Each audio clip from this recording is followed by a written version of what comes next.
কর্মচারীরা মিলে তোর মনে আছে? আজকে আমরা কর্মচারীরা মিলে আমি বলে দিচ্ছি। হেই গাইস, আজকে আমার দোকানে যেসব কর্মচারীগুলো আছে, মানে এই যে কর্মচারীরা, ওরা কি দাবি করেছে আজকে একটা ফিস্টি দিতে হবে। তার জন্য আমি ওদেরকে একটা ফিস্টি দিচ্ছি। সবথেকে প্রথমে বাজারে গিয়ে পেঁয়াজ আদা রসুন কিনে নিলাম। দিস ইজ গোস চিংড়ি। আজকে আমরা ফিস্টি করছি।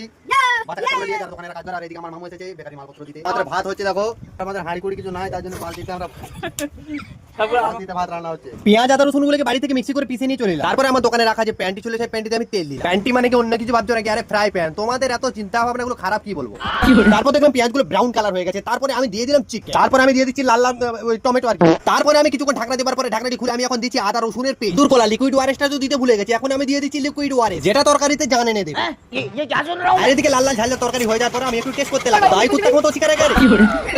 এই তোরা তাহলে বস, আমি গাটা ধুয়ে আসি। হ্যাঁ আচ্ছা এখানে যদি কেউ গন্ডগোল করে জানাবি।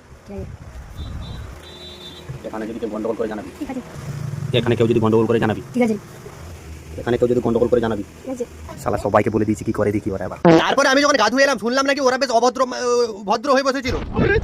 আর কি খাওয়া দাওয়া করে আজকের ভিডিওটা এখানে শেষ করছি। দেখা হচ্ছে পরের মিনি ব্লগে।